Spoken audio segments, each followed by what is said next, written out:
Thank you for joining us. Welcome to LumioseStation.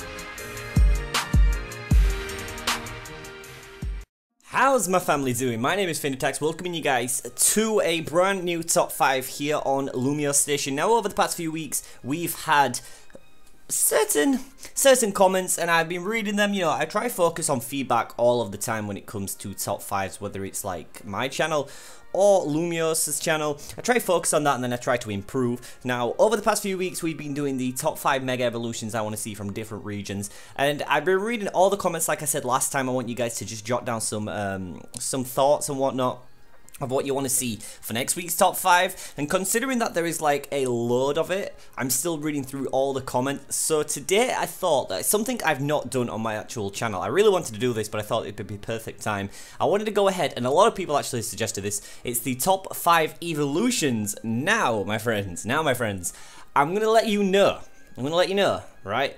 5 evolutions. I'm a big fan of every single evolution, considering that my main man, I'm not going to say anything, but my main man, I'm a big fan of the evolutions. So, there's going to be some Pokemon, right? There's going to be a few Pokemon that's not going to be on this list. And I can already see the comments now. But just to let you know, guys, I don't hate these Pokemon that are not on the list. Let me tell you that right now. I do not absolutely hate any of the Pokemon. And I don't think, you know, if I could, I wish I could fit them all on the list. You know, going down from like the top to the bottom. Well, from the bottom to the top, should I say, basically. I really wish I could have fitted them all on this list. Just because they're not on the list doesn't mean I don't like them at all. So I don't want to see any comments, you know, saying, why is he not on the list? Why is he not on the list? It's just because it was so hard to pick. But I absolutely love them all. So I'm just letting you guys know that. So today we're going to be doing the top 5 evolutions. Now, I highly recommend that you guys go ahead and jot down your own top 5 evolutions in the comments section below. Be sure to go ahead and hit that thumbs up button for me, because it does really appreciate all the support you guys give this channel and give this video. I really do. I mean, you guys come out every single week and you're writing your thoughts down in the comment section, and I absolutely appreciate it. It's amazing. I can't thank you guys enough for it. But with all that being said, let's not get too emotional. Let's go ahead and jump into this week's top 5.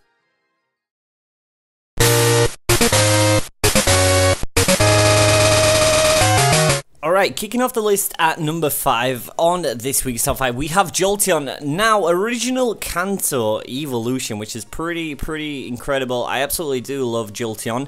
It's just the fact that he was one of the first evolutions that I actually like encountered, I should say, when I got the Thunderstone. That was pretty much, it's not necessarily an encounter considering that you evolve it with a Thunderstone, but it's like my first thoughts of when I saw JOLTEON. I really do love the name.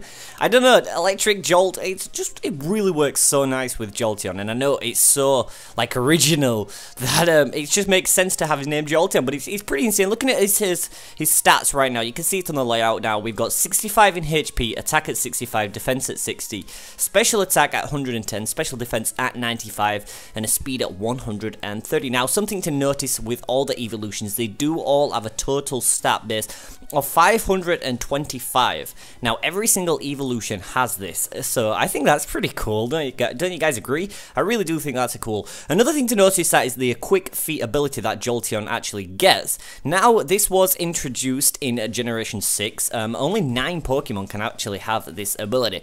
In battle, it does increase the user's speed stat by 50% when the user is inflicted with a status condition, and the speed drop of a paralysis does not occur. Now, outside of battle, which I do really like, if a Pokemon is leading with Quick Feet as the leading party, then Quick Feet halves the wild encounter rate. Now, that is something that a lot of people really do like. Well, you know, when you're trying to get through a Pokemon game and you're constantly running into Pokemon through the like wild encounters, having a Pokemon at the start with a Quick Feet will actually really help you out a lot, because it'll reduce the encounter rate. Because we all hate running through a game and encounter after encounter when you've got no repels. How annoying is that? It really is annoying. So looking at JOLTEON's Pokédex entry, it does say JOLTEON's cells generate a lower level of electricity. This power is amplified by the static electricity of his fur, enabling the Pokemon to drop thunderbolts. The bristling fur is made of electricity charge needles, should I say. So that sounds pretty scary, JOLTEON. You do sound pretty scary, but like, I really wanted to put another Pokemon at this top 5. I was gonna be a little honest with you. I was gonna put SYLVEON at number 5, but I had to balance it. I really did have to balance it, and I wish, so just no SYLVEON as well as JOLTEON could be a number 5, but this time I wanted to go ahead and go with JOLTEON. So you can evolve JOLTEON from an Eevee with a Thunderstone, as most of you guys do know, and that's what I really do like about JOLTEON. I just like his design overall, and he's really good, you know, with the special attack and his speed as well. It's at 130, so it's really nice. So I decided to go ahead and put JOLTEON at number 5. He really did deserve it, and I do really like this Pokemon.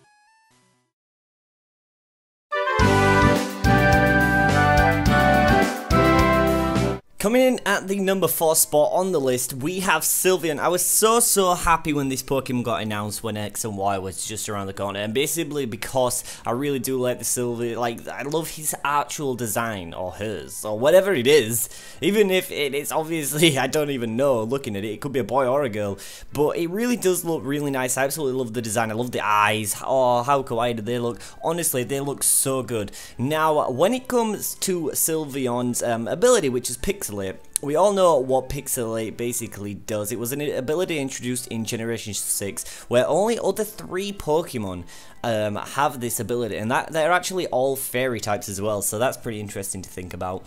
In battle, it actually causes all normal type moves for the Pokemon to become fairy type and receive a 30% boost in addition to all other modifiers. So I really do like that. I've used SYLVEON around, like, I want to say like around 5 times through my runs of Pokemon X and Y, and I really do love it. Looking at SYLVEON's stats, he's really good for his special defense as well, along with the special attack. His HP is at 95, his attack is at 65, his defense is at 65 as well, special attack at 110, special defense at 130, and his speed at 60. So remember, all the evolutions equal up to a 525 total, so they balance it basically throughout all the different stats within the Pokemon. Now, Pokédex for the entries at SYLVEON, it wraps up its ribbon-like feelers around the arm of its beloved trainer and walks with him or her. So you can see this Pokemon is a really cuddly Pokemon. It really is. So we know how to evolve a Eevee into a SYLVEON. It is with 2 affections in the Pokemon anime. I want to say that. I want to say that's true, right? And it's going to know a fairy type move as well. So that's how you get yourself a nice and cuddly SYLVEON. Now, like I said, I absolutely love SYLVEON.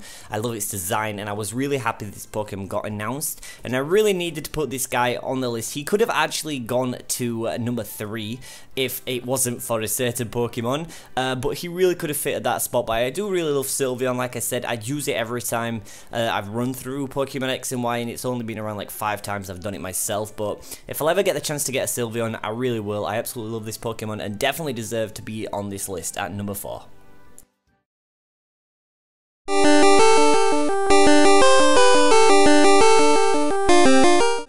Coming down to the number 3 spot on the list this week, we have VAPOREON. Tell me, have you ever wanted just to cuddle this thing? Look how cute VAPOREON looks. Honestly, hands up if you never had a VAPOREON on your team. I don't think anybody would put their hands up right now. VAPOREON honestly is the most lovable thing in the world. I absolutely love this guy. Just look how cuddly he looks. Oh my god, I'm going really emotional right now. I need to stop right now. VAPOREON is another Kanto evolution, and I absolutely love this Pokemon. I also had this guy from a run of Pokemon Red, Pokemon Blue. All those, you have to have a VAPOREON on your team. You have got to. He's so nice. He is so awesome. I absolutely love the guy. So, looking at his stats, he's got 130 in HP, which is really nice. He's got attack at 65, defense at 60, special attack at 110 with a special defense at 95, and a speed at 65. So, like, again, he's not one of the fastest Pokemon in the world, but he's alright. He can cope with it with the HP at 130, I guess. What's really nice to notice about this Pokemon as well, in Generation 6, it was introduced to the ability Hydration. Now, in a battle at the Hydration, at the end of each turn, if it's raining, Hydration will cure the Pokemon of any non-violated status condition. If the Pokemon is burned or poisoned, Hydration will cure the user before any burn or poison damage is dealt. So how good is that? That is really nice. Also, like, it was 21 Pokemon that also can have this ability, which is really nice as well. But I'm so happy Vaporeon gets it. And also his standard ability, which is really nice, which is the Water Absorb. When hit with the Water type move, its HP is restored to by 1/4 of its maximum HP. So that's really nice for it as well. We all know that Vaporeon evolves with a Water Stone. So if you definitely have an Eevee and you really want to go for a Vaporeon, I honestly urge you to do it so bad. You need a Vaporeon on your team. He is so nice. Vaporeon's Pokédex entry says that Vaporeon underwent a spontaneous mutation and grew fins and gills that allow it to live underwater. This Pokemon has the ability to freely control water. So he's kind of like he's like a waterbender. You know what I mean? This guy's straight up from the Avatar. He's absolutely insane, and I really do love Vaporeon, and I hope that you guys too. So I decided to go ahead and put this guy up at number 3.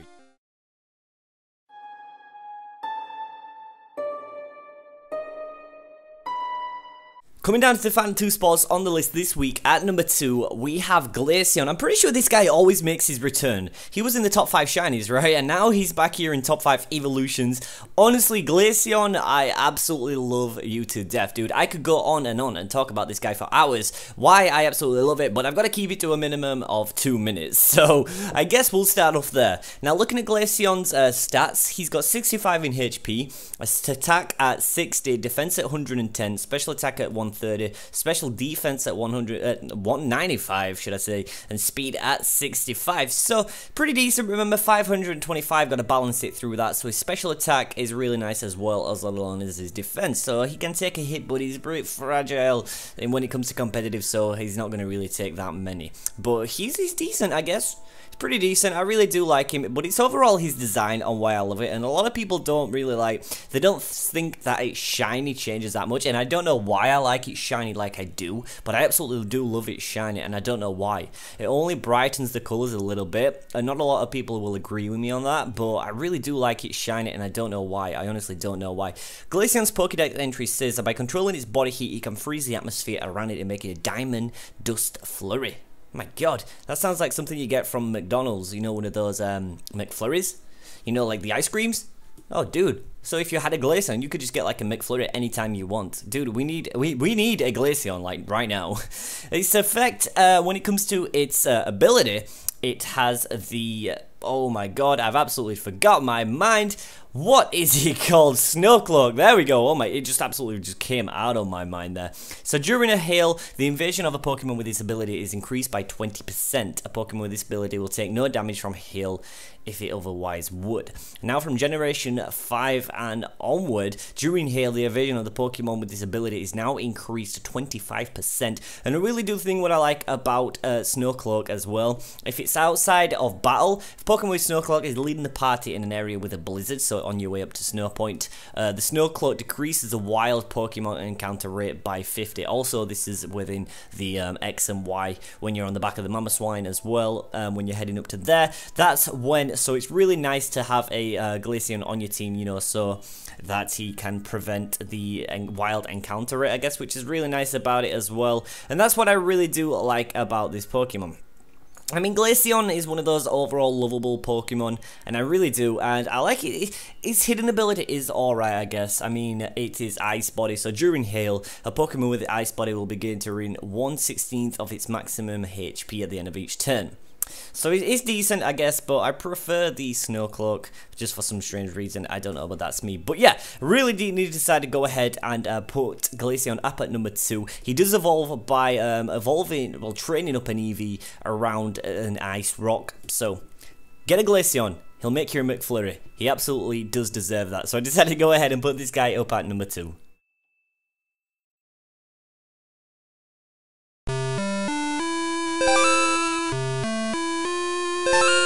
Oh, you're about to go in right now. Let the comment section blow up. Let the comment section blow up. At number 1 spot on this week, we have my main man, my mascot, the Pokemon, the god, Umbreon. We've got Umbreon at number 1. I'm pretty sure a lot of you guys knew this was coming. Anyone who knows me, anyone that knows my channel, knows that the Umbreon was coming. And if you're just finding out about this, I kind of do love Umbreon just a little bit. I'm one of those guys that really do love it, and not one of those guys that absolutely just hate this Pokemon. I can see now, I know one person who's going to comment in this, and I'm ready for him. I am ready for him. Let the yay commence. But no, on that, if you do love Umbreon, then you're absolutely amazing. What I absolutely love about Umbreon, and it's pretty interesting, you know. A lot of people just think I like it because of its defense or its design and whatnot, but it actually goes a little bit deeper than that. Now, you see, I had a dog, right? When I was a kid, I had a dog. Now, I'm going to tell you a little story as well, so it'll make it a little bit more interesting. I had a dog, right? And when I went into the Johto region, considering that's where Umbreon's from, and I got my hands on a Umbreon, you know, like the first thing I actually called this guy was Shep. Now, Shep was my dog that I had when I was a kid, and it just absolutely reminded me of that. Just looking at the guy, he was so cuddly and so cute, and Shep was just like that dog. You know, he was my dog, and he always used to just come up to me and be so cute with me and, you know, so cuddly. He was so lovable, and unfortunately when he passed away, I continue to carry on his legacy kind of thing. When I always get an Umbreon, I'll either call it Shep or Willow. Willow's the main thing because that's what my dog is now, but when I always see an Umbreon, it'll always remind me of my little pet dog Shep. He was absolutely insane, and I absolutely love that guy. So that's kind of where my, you know, my feelings went towards an Umbreon. That's why I really do love this Pokemon, considering that I do absolutely love his design as well. He's just overall a really nice Pokemon, and I do. Now, I know, guys, I know, before you're shouting at me on the screen, he's a fucking, I'm gonna swear because it deserves that. It is a pain in the ass. It is a pain in the ass to deal with, and I know, don't come at me saying that it is. I know it's a pain in the ass to deal with, but that's not the case why I like it. It's not the case that it has a really good special defense. It's not a real good case of that. It's just that the fact that I really do generally love this Pokemon's design overall. Now, you see, when it comes to Umbreon's Pokédex entry, Umbreon evolved as a result of exposure to the moon's waves. It hides silently in the dark and waits for its foes to make a move. The rings on its body glow when it leaps to attack. So that's pretty interesting. Umbreon's stats say 95 in HP, which is really nice. Attack at 65. Which isn't one of the best. Defense at 110, which is really nice. Special attack at 60, not one of the best again. Special defense at 130. When this thing is in competitive, you guys know how much of a pain it is. That's what I'm saying. And a speed at 65. And it evolves by friendship at night time. So that's the real reason why I do honestly love Umbreon. Like I said, he'll always be he's going to be my favorite Pokemon. He will always be my favorite Pokemon just because of that little story I said. My voice is breaking out already. Oh my god. But yeah, that's the real main reason why I do really love Umbreon. His abilities, which is decent, I guess. I mean, he gets synchronized. So when a Pokemon is synchronized, he's burnt, paralyzed, or poisoned by another Pokemon. The Pokemon we inflicted with the same status condition, which is pretty good, I guess. And then in the next generation, he gets his hidden ability, which is Inner Focus, prevents the Pokemon from flinching. So Pokemon with this ability can still flinch due to the Pokemon with Maul Breaker, Trevolt, or Turbo Blaze. While some descriptions state that the user flinches, Focus Punch failing due to take damage is not flinching, so the move is unaffected by Inner Focus. So, which is decent, I guess, but overall, I do really love Umbreon. He'll always be my favorite Pokemon. He'll always be that man. Nappy, I know you're here. I know you're lurking somewhere in those comments, my friend. I know you are lurking. I know you are lurking, and I know a lot of other people are as well. But that's the main reason why I do love Umbreon, and I hope that you guys respect that. So yeah, definitely had to put Umbreon up at number 1 on this list. Alright, there you have it, guys, my top 5 evolution Pokemon. Now, I want to go ahead and thank you guys so much for sticking around till the very end. I know it's been the longest top 5 we've had this week, so if you've watched it all the way through to the end, be sure to go ahead and hit that thumbs up button for me, as it did really take a long time preparing all these cards for you guys and getting them edited and all that whatsoever. But it's really greatly appreciated that you guys continue to go ahead and support this week's top 5 each and every week, in fact. I'm still reading all the comments, so I'm hoping that I can get a series together for the top 5s. Hopefully by next week, so that'll be pretty interesting to do that. But like I said, hit that thumbs up button if you haven't already. Be sure to go ahead and subscribe to LumioseStation so you don't miss out on any of the content we produce over here. And with that being said, my family's the best in the world. I've been FeintAttacks, and I will see you guys next time.